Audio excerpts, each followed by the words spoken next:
Good morning, everyone. So wonderful to see you all. Welcome to the Center for Spiritual Living in the heart of Las Cruces. I'm Sarah, and this is Doug, and we're going to start you off with a couple of songs. I invite you to stand if that's comfortable. If not, that's fine too.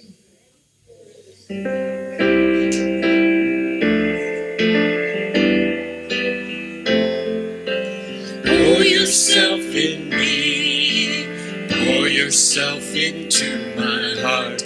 Oh, oh, oh, oh, wonderful Spirit. Pour yourself in me, pour yourself into my heart. Oh, oh, oh, oh, wonderful Spirit. Pour your love in me, pour your love into my heart. Oh, oh, oh, oh, wonderful Spirit. Pour your love in me, pour your love into my heart.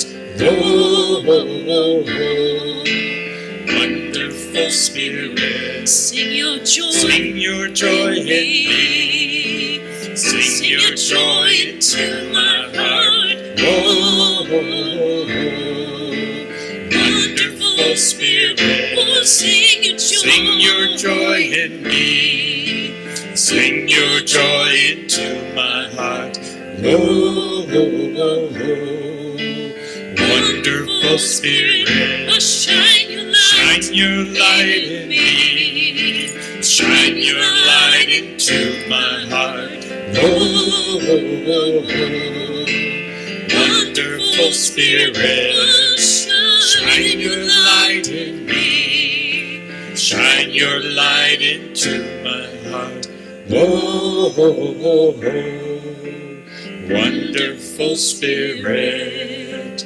Oh, oh, oh, oh, wonderful Spirit.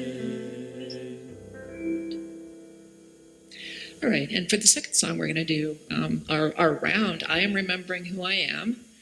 So we'll run through the whole thing together once, and then Doug is going to start off that side of the room, and you all sing with me, and it'll be beautiful.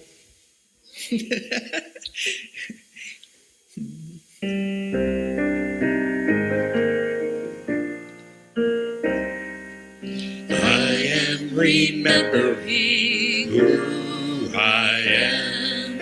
I am remembering who I am.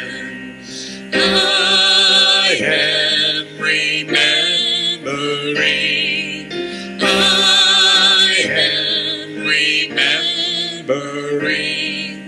I am remembering who I am.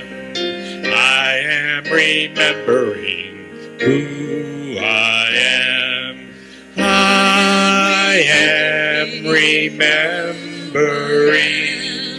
I am remembering.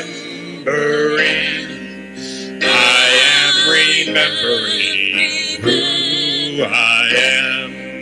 I am remembering who I am. I am remembering. I am remembering. I am remembering who I am. I am remembering who I am. I am remembering who I am. I am remembering who I am. Very good.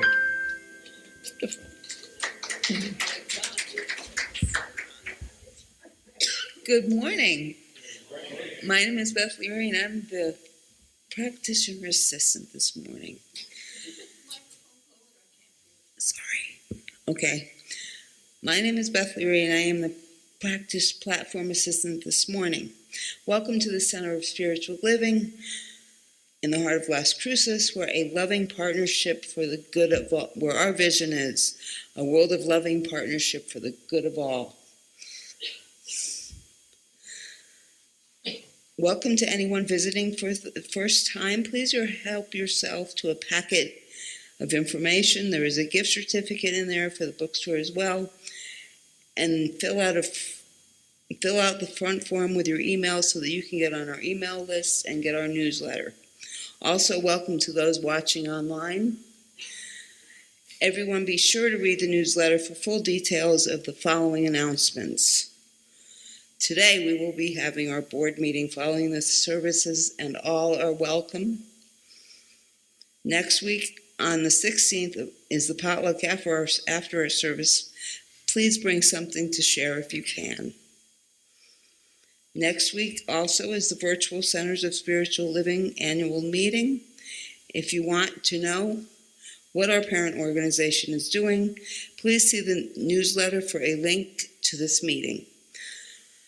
On March 29th, the last Saturday of the month, there will be a flute playing workshop from 1 to 3 with Armand and Angeline, followed by their concert that evening from 5 to 7 with the new music of a magical musical comedy concert. Sounds very fun. Also, Sunday, March 30th, there will be a Celtic music concert from 5 to 7. And drum roll, please. The treasure sale is coming back. And it will be on April 26th, and we will start accepting donations on March 24th. All are welcome. Now I'm the actual platform assistant. Okay, those are the announcements. Okay, read the newsletter to get more information on those, everybody. Okay. We believe in the power of prayer, which we call spiritual mind treatment or affirmative prayer. Please fill out a prayer request, which you'll find on the back of your seats, which there is a box on the back of your seats. And there is a box on the back where you can put your prayer request or drop it in the offering plate as it goes by. Or you can still put your prayer, you can push a button on the website and put your prayer request there. And our prayer team meets once a week. The practitioners and ministers from the 4 local New Thought ministries in the New Thought communities will pray with you in regards to your request. In addition, should you have something you would like a quick prayer treatment for after the service, you can meet with myself, because I'm the practitioner here, and I will do a quick prayer with you, whatever is going on, and hopefully it will work. No, I will do a quick treatment with you, and it will work, because treatments do work. I am living proof of that. Totally. Or you can also, please fill out a gratitude card for what you are grateful for all the treatments that have worked for you, because I know they have. Okay, now it's time for song, silence, and prayer. I'm pretty sure I'm going to have Beth pray for me after service. It'd be great.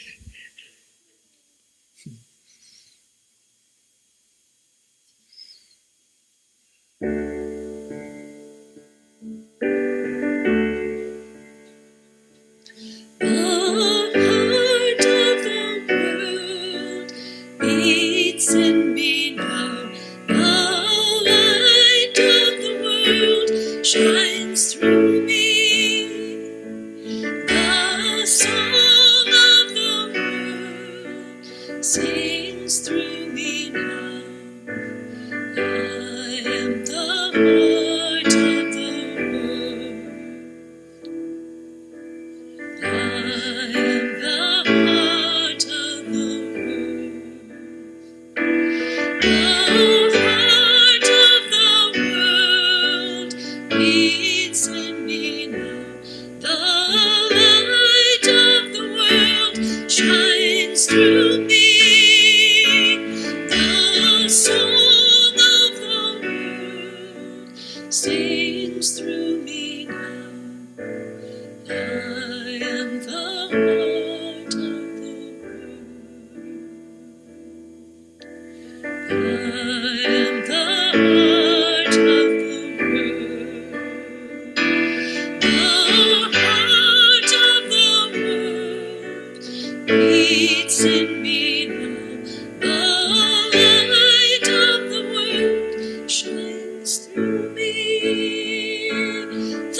the song of the world sings through me now. I am the heart of the world. I am the heart of the world. I am the heart of the world. I am the heart of the world.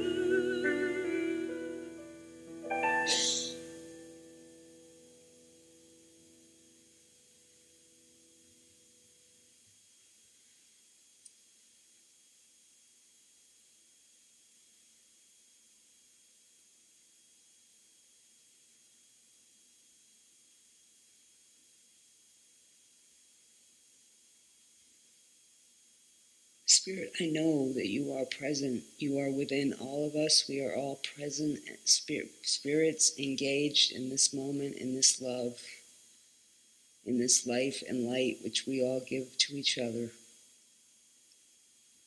Fully expressing, fully being here now. And so it is. Today's reading is from This Thing Called You by Ernest Holmes. I allowed, and I would give you the page numbers, but the page number is like skewy because it's different pages in different books. So it's in chapter 10. It's in one of the last chapters. I allowed divine goodness to flow through me in ever-widening circles of activity. Every joy that has come into my life is now multiplied. There is new influx of inspiration into my thought. I see more clearly than ever before that my divine birthright is freedom, joy, and eternal goodness. I realize that the same birthright is bequeathed to all people. I rejoice that everyone has this common good. The divine presence interprets itself to me through love and friendship, through peace and harmony. Knowing that life gives according to my faith, I lift my mind, I elevate my faith, I listen deeply to the song of my being, and so it is.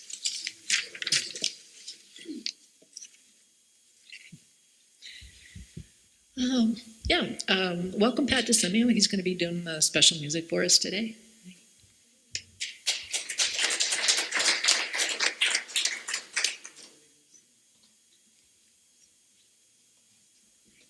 It's a joy to be back. Let's get things started with a piece called Drink This Water, Child by Lily Lewis. It's pretty well suited for singing along with, too.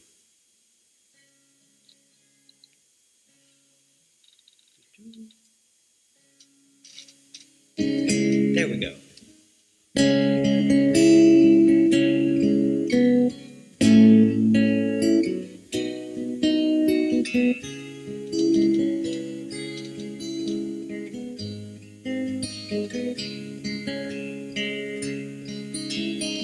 Water flows where'er I go, same above as here below. Ordered steps, disordered flow. Drink this water, child. Poured from cloudy stars of old, milky pearled and shimmering gold, all becoming still untold. Sing this water, child.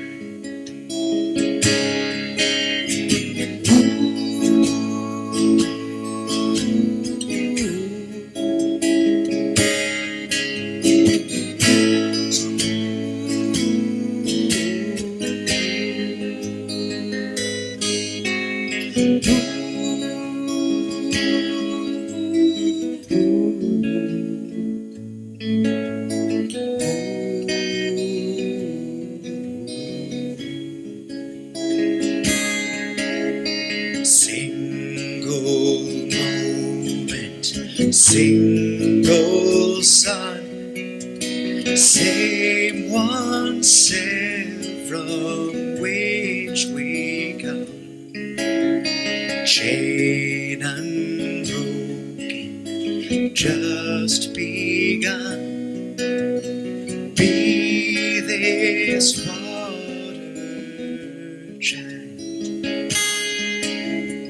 waking now in time's dark maze. Ordered will, disordered ways, mended woundings, lifted gaze. Walk this water child.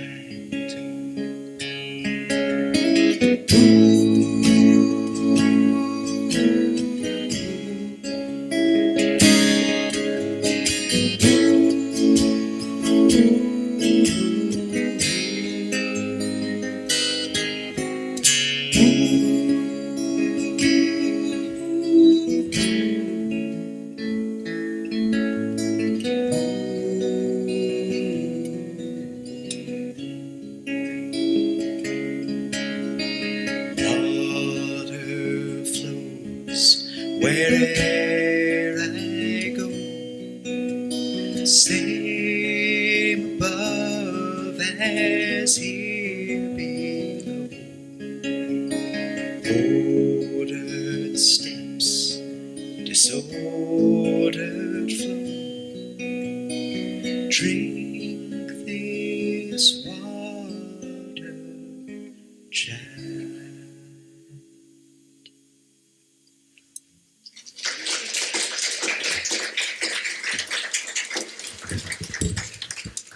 Thank you. Thanks for being here again. We like that, don't we? Beautiful. Thank you. So good morning, everyone. I'm Reverend Bonnie, the community spiritual leader here at the center, and I'm grateful that you all showed up on this daylight savings day when it feels like it should be a different time than what it is right now. So to make sure that you're all awake, I have a little exercise for you. La, la, la, la. Here we go. Okay, rub your tummy. Now, pat your head. All right, and then can you circle your hand and rub your tummy at the same time up there? Yeah, we got it. Okay, now switch hands. Rub this one, pat, pat, pat, turn. Okay, is everyone awake? Yeah, all right. Thank you, yay. In the Science of Mind magazine this month, there are a lot of good articles. And in here, Karen Wilmer says this about the flow. Not being attached to outcome, yet aware and present to the moment and able to respond accordingly. That is flow. I am in balance with life when my mind, my heart, and my body are aware of and in a type of call and response relationship to each other. Doing this requires profoundly deep attention, more than a bit beyond patting the stomach with one hand while circling the head with the other. What we just did.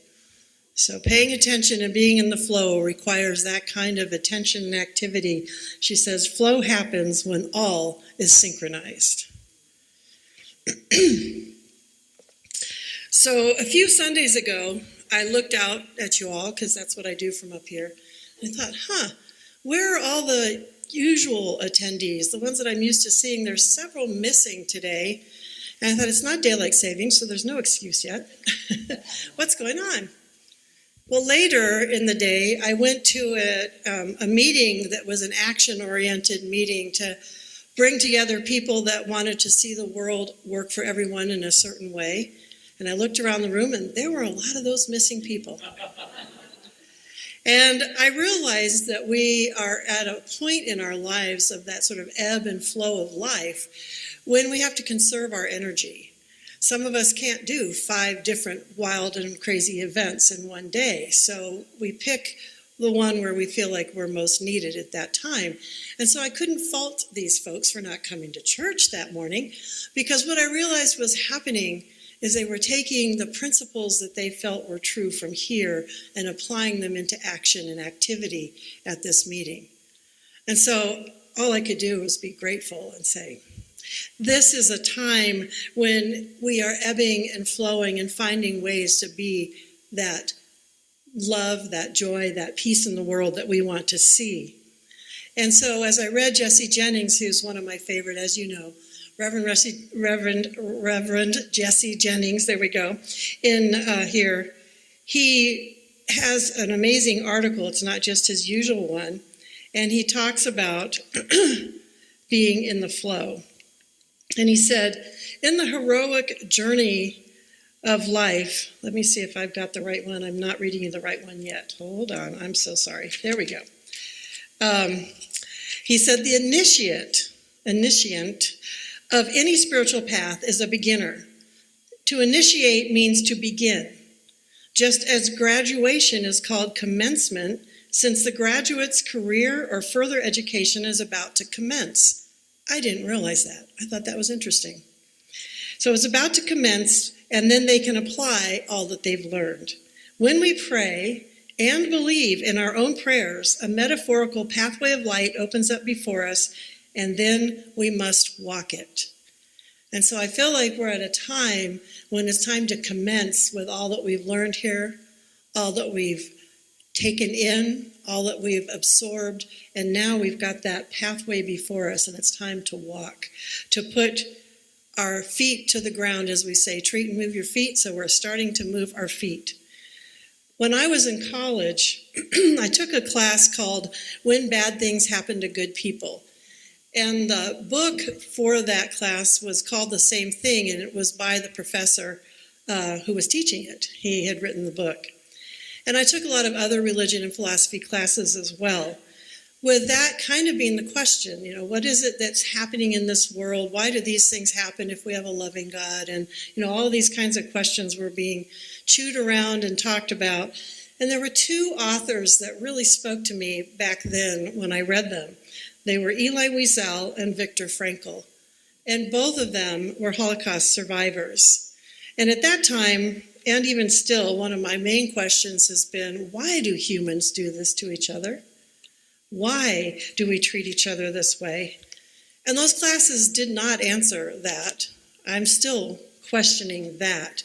But those books and the classes would often answer the question of how do we move through that? How do we respond to that? When we're experiencing something that doesn't feel right in the world, or that isn't moving and the world is not working the way we want it, how do we respond and how do we move through that? And so I was looking up what Elie Wiesel, because I get them confused. Elie Wiesel wrote Night, and he won the Nobel Peace Prize on December 10th, 1986. And in his address, as he received that prize, he said, "We must always take sides. Neutrality helps the oppressor, never the victim. Silence encourages the tormentor, never the tormented. Sometimes we must interfere when human lives are endangered, when human dignity is in jeopardy. National borders and sensitivities become irrelevant wherever men or women are persecuted because of their race, religion, or political views.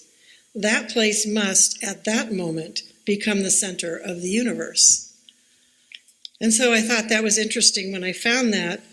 And I thought about Ernest Holmes, who says that he is seeking that person who can stand for something and against nothing. And when I first read that and heard it, it seemed to resonate, and it does resonate with me, but it also causes me to have to move into a place of resolve. And that resolve is, how do I stand for something and against nothing? What does that look like? What does that feel like? What do I want to see? It makes me consider, what do I want to see? What do I want, not do what I don't want? What do I want? And what do I stand for? So those questions have been up for me over many years now because I heard of that saying way back when I started this teaching. More currently, as I witness appearances of injustices, human lives being in danger, human dignity in jeopardy, as Elie Wiesel said, I thought back to these two authors. And the one that really stuck out for me was Viktor Frankl, and he wrote Man's Search for Meaning. And this really impacted me when I first read this in college. I've got 3 quotes from him. When we are no longer able to change a situation, we are challenged to change ourselves.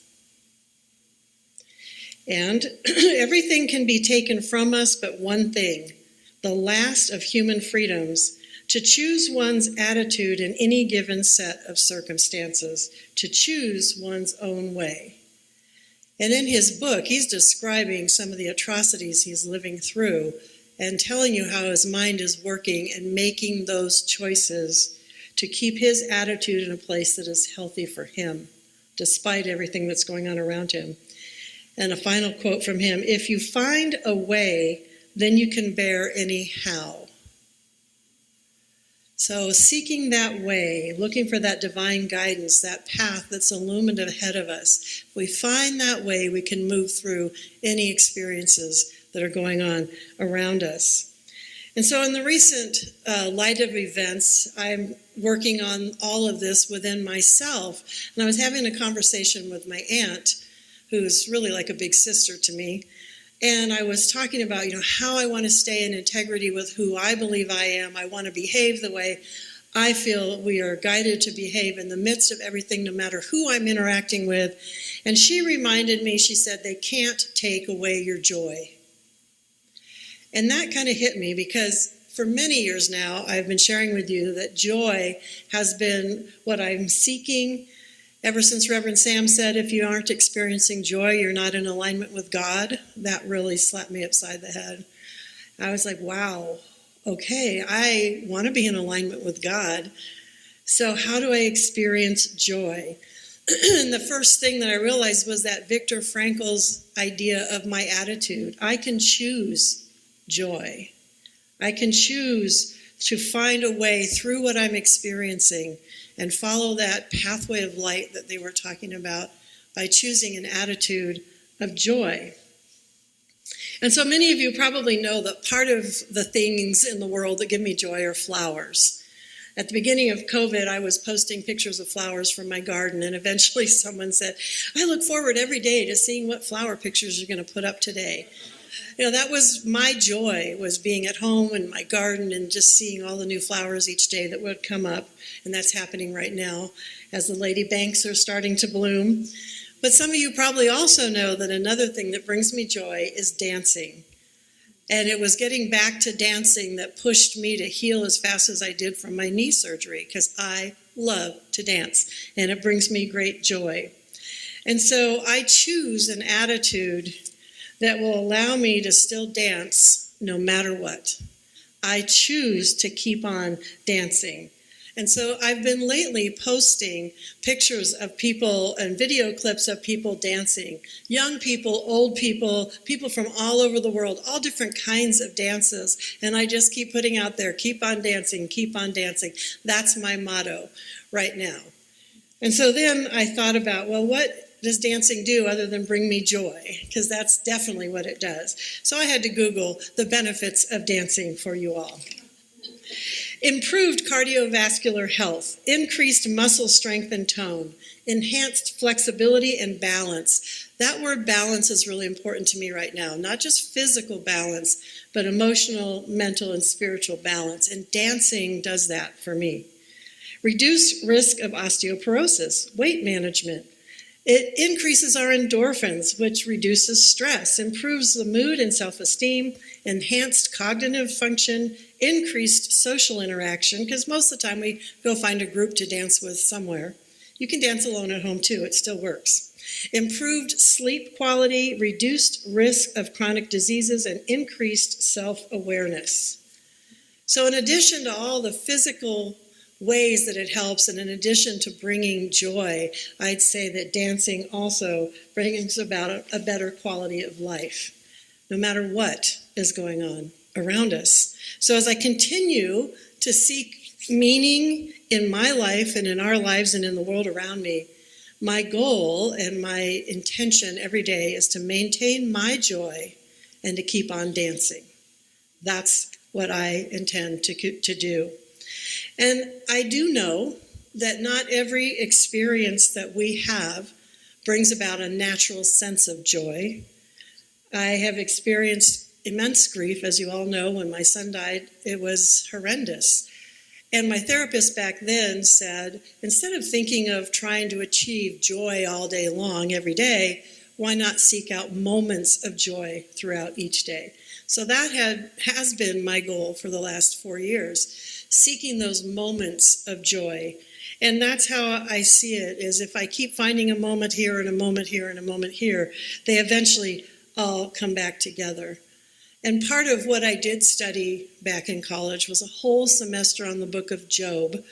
And I don't know if any of you are familiar with that book from the Hebrew scriptures, but this man had everything stripped from him that gave him joy, and he had to contend with why, and then build his life back from that place. And so back then, and as a 20-year-old, I was like, what's his problem? Not really, but we had all kinds of discussions. But looking back now, where I am today, and having experienced the grief at the level that I have and the loss, I have a different take on his story.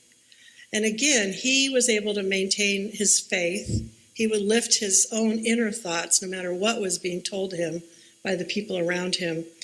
And so I feel like what happens, though, in those moments is sometimes we feel a sense of betrayal. And I have been going through that sense. And somebody asked me recently, well, who do you feel has betrayed you? Well, I hated to admit it, but part of me wanted to say God. I had been doing all the right things, I thought, and then this happened. And I couldn't figure out why, much like Job. So this is not a new story, obviously. And then I thought about what we teach. We are God expressing. So if I'm God expressing, who do I feel betrayed by? Myself. Also. And why? So I really have had to contend with that. How have I betrayed myself? And why have I done that? And where am I going? And how can I move back into alignment with that? Again, from that same article with Jesse Jennings, that piece that I wanted to read earlier, he said, in the heroic journey of song and legend, one pivotal moment is when the mentor abandons the initiate at the threshold of connecting known and unknown realms, just when the going gets tough. The initiate laments their betrayal. So that's fancy words for saying you get there, you think you've made it, and then the support system goes poof, and you feel betrayed. But this is what Jesse continues to say.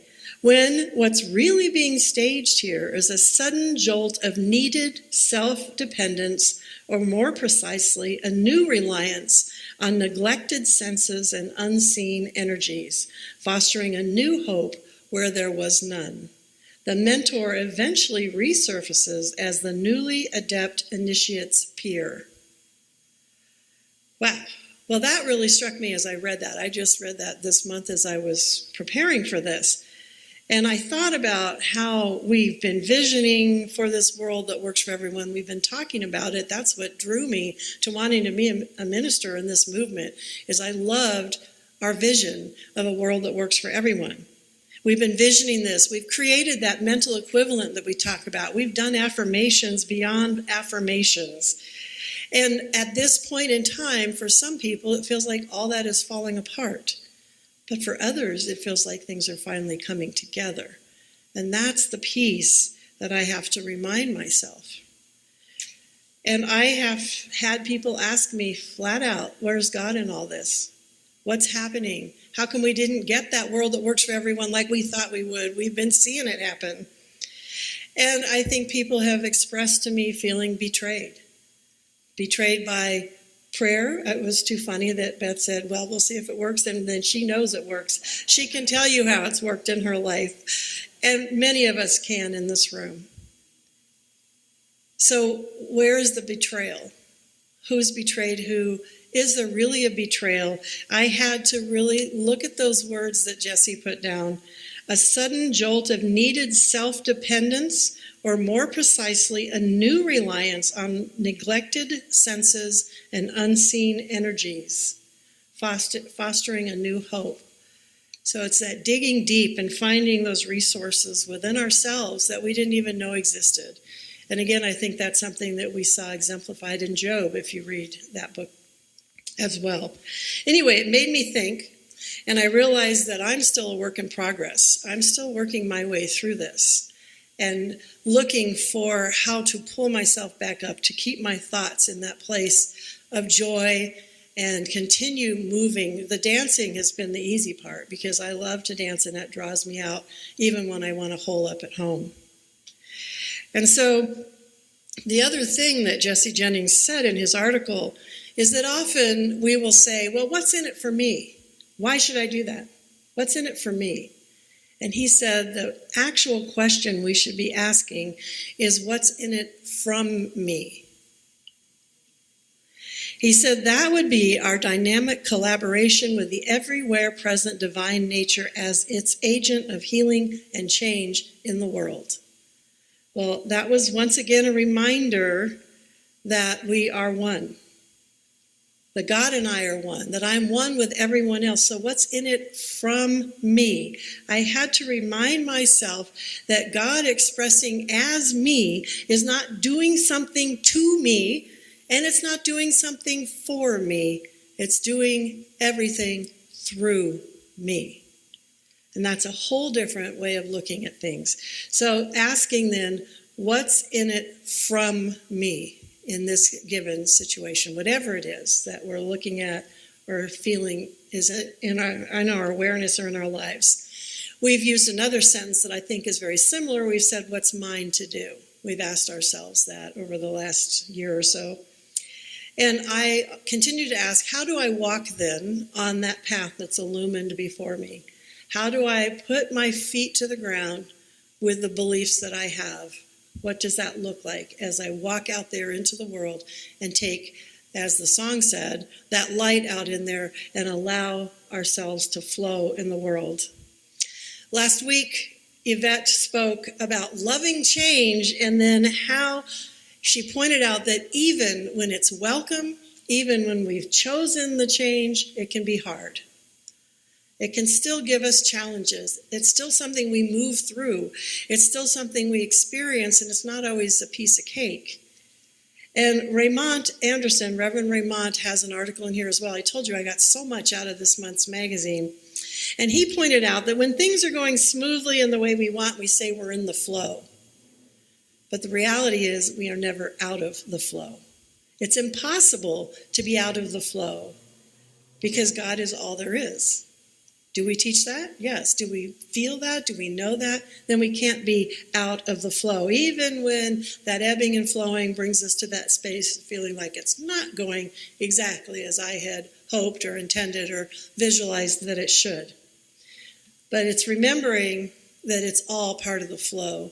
And so that's what took me back to this idea of dancing again. In dancing, there's up and down, there's forward and back, there's leaders, there's followers, but there's that constant flow and movement. And so keep on dancing. To me, that's the key right now, is to keep on dancing. And remembering the words of Mahatma Gandhi, who said, be the change you want to see in the world. So my question to myself then, do I want change bad enough to be that change? Do I want change bad enough to walk my talk, to keep my joy, and to keep on dancing no matter what? And I know over the years here, I've frustrated some people because they've come to me and said, I have this great idea. We need to do this and that, or you need to do this, and then give me this great idea. And I'm like, okay, perfect. You take it on. You create a committee, and they're like, no. I had one person actually tell me, no, I am just meant to come up with the ideas. You are supposed to do them.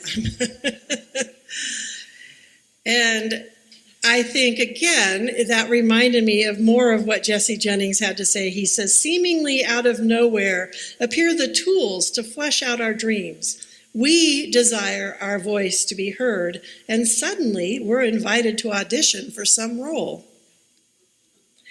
Having initiated a process by conscious choice, and then having released the image into subconscious connectivity, we still must learn our lines and our marks to effectively play our part. And so again, the question, do we want change bad enough to be that change? And what is coming from me? What is mine to do? So obviously I had a lot of those reminders this week as I read through all of this. And what I want to point out to everyone is that my job, quote unquote, my job, our teaching's job, and I think the job of any good teacher, is not to tell you what to do, but to create a space where you feel comfortable enough to go within and figure out how the divine is guiding you in this moment and supporting you. Now, I'm not encouraging you all not to come to church on Sunday, but if you're called to do something else where you're moving your feet and not be here, I support you. Because we're taking this teaching out into the world. And so I'm not going to outline for you what's right and wrong. I'm not going to outline for you what side you're supposed to be on. I'm going to trust and encourage you to do the meditation, to go within, feel your connection with God and with love, and to listen to that divine guidance. And I trust that you will move in the direction that you need to move. Recently, I've been cleaning out the files in my office, going through all kinds of things to make room for Yvette to bring her desk in. Mine's going home. Excuse me. And so because I'm doing that here, I got inspired to do that at home. And I have papers from when my mother passed in 2009 that I've held on to. I have all kinds of thank you cards from eons ago. I have all the papers I wrote in college. That's why I remembered a lot of this. And I have all kinds of files. I mean, tons of file cabinets at home, too. So as I was going through all these files, I came across an email that was forwarded to the family from my stepmother that my father wrote in October of 2001, about a month after 9/11 happened. And so I'm going to just suggest that you get comfortable. I'm going to read more than I usually do, but I want to share what he had to say with all of you. Because at that time, he was doing research in the Antarctica on a ship, and his research for many years has been the hole in the ozone layer and the impact of that on the bottom of the food chain and how that impacts coming up the food chain, which eventually gets to us. And so he's one of those original scientists who's been saying the world is warming and it's not doing us any good for a long time. I mean, I've heard this most of my life. So he was writing this because at that time, their ship that they were on was encased in ice and couldn't move. They were in the Antarctic, and he says how they had been able to drill a hole in the ice so a diver could go down, wetsuits, of course, and figure out what they were contending with.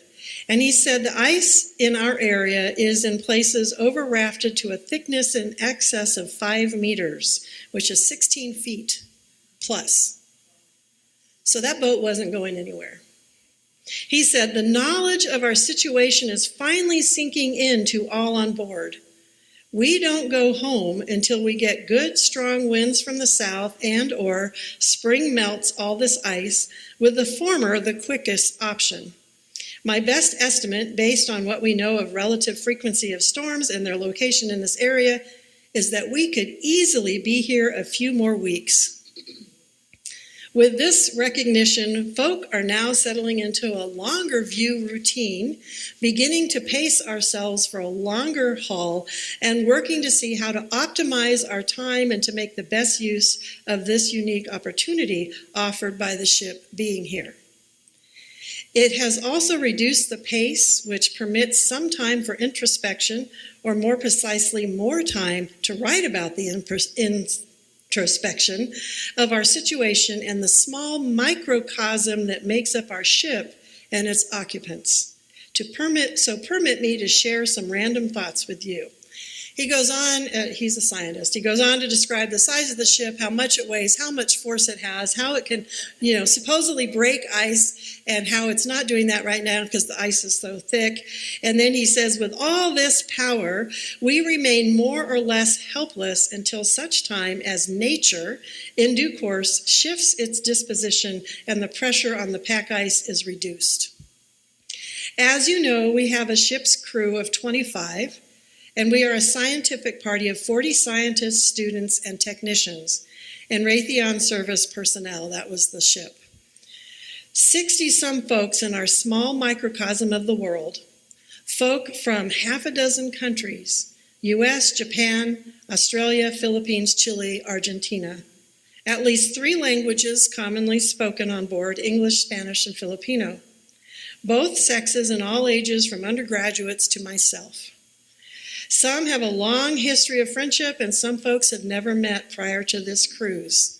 Many political opinions and religious views, with widely divergent worldviews, and yet all are working, each with their individual duties as an integrated team toward a common goal. We are in one of the most inhospitable parts of the globe, temperatures commonly to negative 20 Celsius, which I found was negative 4 Fahrenheit. Winds often in excess of 50 knots, which is 57 miles per hour plus a little. And the chill factor's down to negative 50 Celsius, which is negative 58 Fahrenheit. I'm rounding numbers here. We're in an environment where carelessness can quickly cost us a life, and where we must always have an eye toward the consistently changing weather. For all practical purposes, there is no outside help. Daily, we take care of yet calculated risks to accomplish our work. And yet, we're in a place and with a group where everyone can live and work without fear of our fellow human beings. Indeed, there is an ethos of looking after each other, making sure safety precautions are kept, folk are properly clothed when they go on deck, keep a watchful eye for possible frostbite on coworkers, making sure our comrades are working safely, helping to deal with concerns from home, etc. The mutual care and concern for each other is contagious. There is a common shared warmness, dare I say love, among all concerned. We know it is work together, protect each other, or suffer the consequences. It is ironic that one has to travel to the end of the world, to the most inaccessible continent that Mother Nature has to offer with some of the most unforgiving weather in order to experience this sort of protective human interaction. It is easy to imagine oneself safer here than, say, in Los Angeles. Perhaps this unity is because we all, every person on this ship, recognize that the ship is our life support system. It is very real sense this is, for now, our world. Lose the ship and we all perish. It provides light and heat, a store of food supplies, places where humans interact and intellectual interactions occur, and even a way to receive email from loved ones and news from the outside world. And such ghastly news, some of it has been. Like I said, it's within a month of 9/11. And I'm not sure if he was there when that happened or not. I don't remember. It seems that madness, chaos, and unhappiness permeate so many places on the planet. Would it be so if everyone really realized, with the in-your-face reality, such as we experience daily on this ship, that this small planet is our life support system? Could such a realization change the way we treat our environment? Read life support system. And if we had a different view of our planet, could that in turn change the way we treat each other? What if everyone had as a common goal understanding and protecting the planet and each other? Could that mitigate the hateful behavior among people? Reduce the awful news? We here have a common ground, trying to better understand the Antarctic marine ecosystem that binds us together. Could recognizing our planet as a precious life support system create a common ground for all humankind? And we have no illusions. Sure, we have survival suits, life vests, and lifeboats, but no one really assumes in the conditions we now face that they are of much value. What use is a lifeboat if there's no one to come to your rescue? The realization helps one to focus on the care and protection of our ship, ourselves, and each other. It would seem that the various promises of a life hereafter is nothing more than a very counterproductive or even counter-evolutionary illusion offered by various religions. You understand where he's coming from. So, what if everyone realized that this life is it, and he capitalized it? Squander it, and that is your only choice. That we have one planet Earth, destroy it, and there is nowhere else to go. With that realization, how would terrorists and those that provoke terrorists behave? Would they then view life, both theirs and others, any differently? So, in spite of the horrors from the outside world being during this past month and our own problems eminent to our work here, we proceed to search for answers to questions. Some concern how the ecosystem of sea ice, phytoplankton, krill, and penguins works. Some on how our new knowledge may better our understanding of the broader planetary system, and some on how the example of our small community and its diversity of people and worldviews can perhaps provide an insight on how larger communities may find common ground to work and live together. The latter question may be the more lasting for us here on the ice. And then he concludes with love to my stepmother and family. So I know that was a lot to read, but I just thought it was so important to share his words, and it spoke to me today, and it's however many years since that occurrence. And I always think, and I've remembered his words for years, about the planet being like a ship stuck in the ice. And how do we behave? How do we treat each other? And so metaphysically, we might be feeling boxed in by ice right now. Icy conditions in society. We might feel stuck or even in danger as they were aware they were, and yet how they chose to behave, how they chose to interact. How do we choose to behave? How do we choose to interact? What thoughts do we choose to dwell on? How do we choose to treat our fellow travelers? And that means everybody on the ship, whether they agree with us or not. What attitudes and behaviors do you choose, do I choose? I choose love, and I work daily to remember that choice. And my choice is to continue to treat and move my feet, treat, pray, move my feet, and to keep on dancing. And so it is.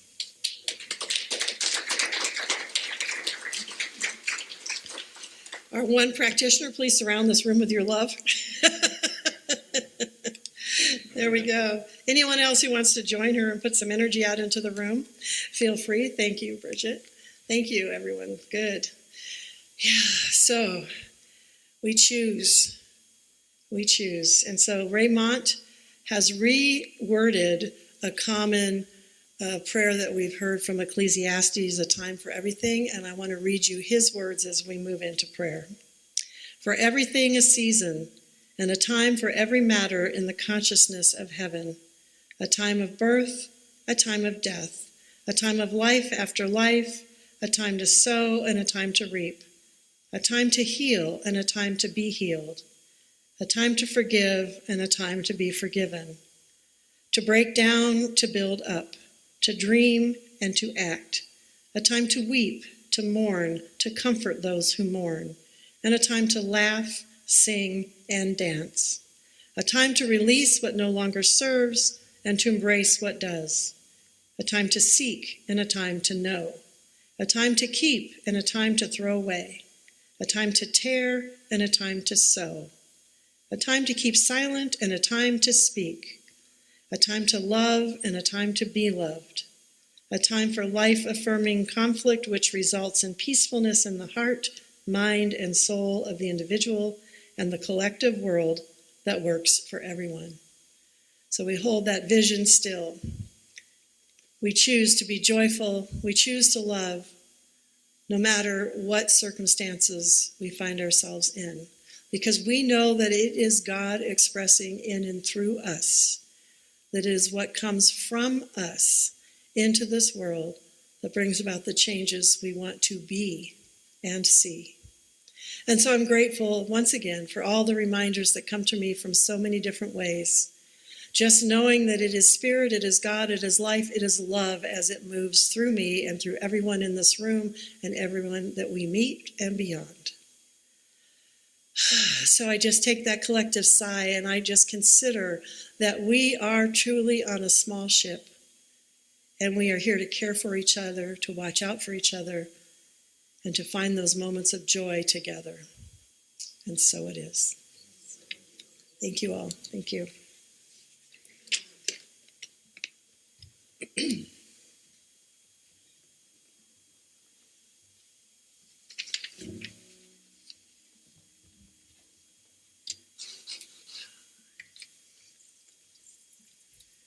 A wave is an interesting thing. Looking at it sweeping forward, you'd think it was a single mighty entity. And it is. But looking closer, of course, it's composed of many, infinitesimally many, individual atoms and molecules. And looking at the wave sweeping forward, you'd think that it's moving forward. And it is. But looking closer, you'll see that each individual piece of it is simply moving back and forth.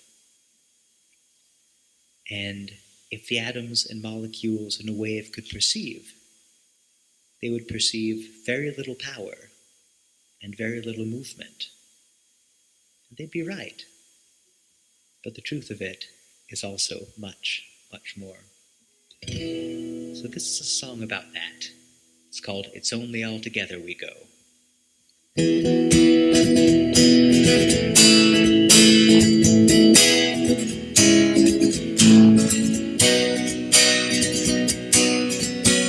We can wish we had some saint or savior who could fix things single-handedly, but we do have us, so don't wait up. Tell me, King marched with how many feet down the long, long road? We're up and going, can't you feel the wheels are rolling? And there's sure no paradise you get to alone. It's only all together we go.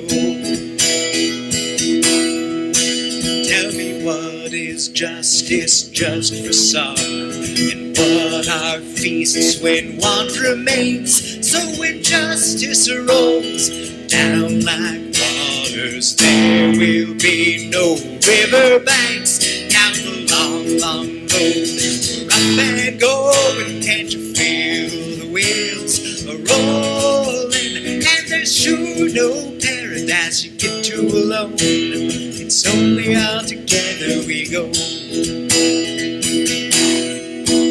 And I've heard it said in dreams of heaven, sheep and goats get swept apart, but the lines dividing good from evil run through every human heart.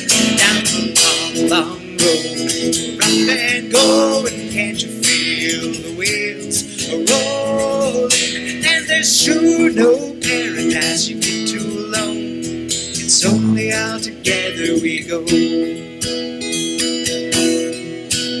Though our hopes seem faint as dreams that wake, and we were born and blessed far on this way, and we'll do our parts in this great journey toward the world we'll make each day. Down the long, long road, we're up and going, can't you feel the wheels are rolling? And there's sure no paradise you get to alone. It's only all together we go. Down the long, long road, we're up and going, can't you feel the wheels are rolling? And there's sure no paradise you get to alone. It's only all together we go. It's only all together we go. It's only all together we go.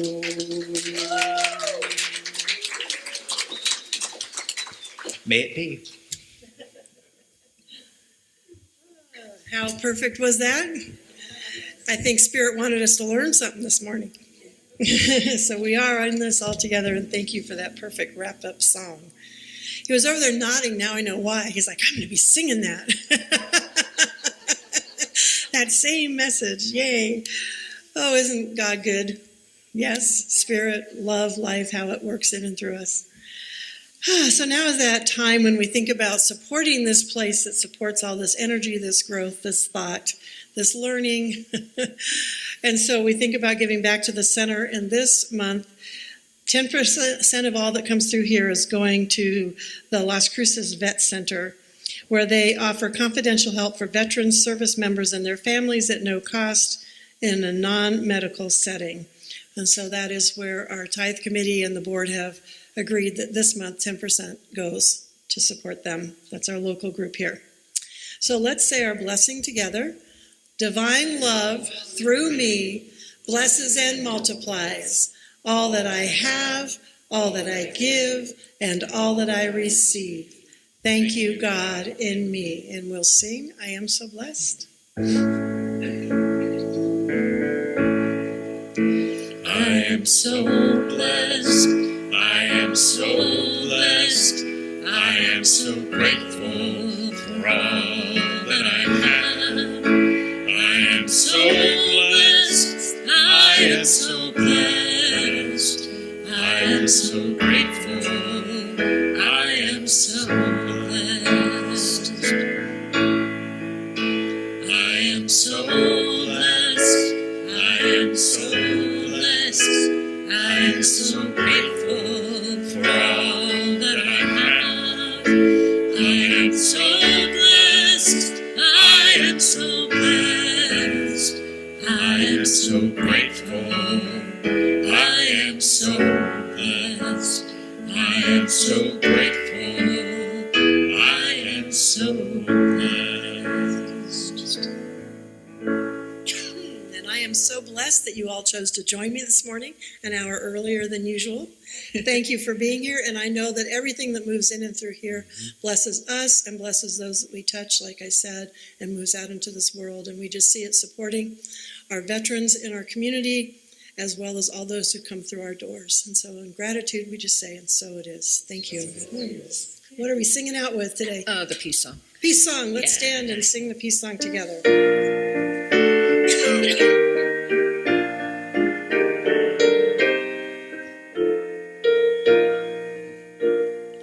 Let there be peace on earth, and let it begin with me. Let there be peace on earth, the peace that was meant to be. With God as our center, family all are we. Let us walk with each other in perfect harmony. Let peace begin with me. Let this be the moment now. With every step I take, let this be my song of love.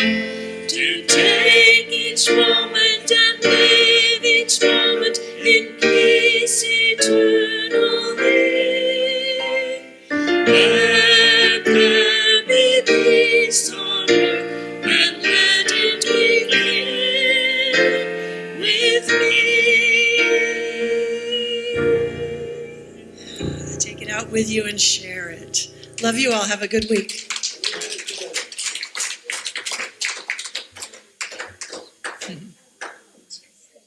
What?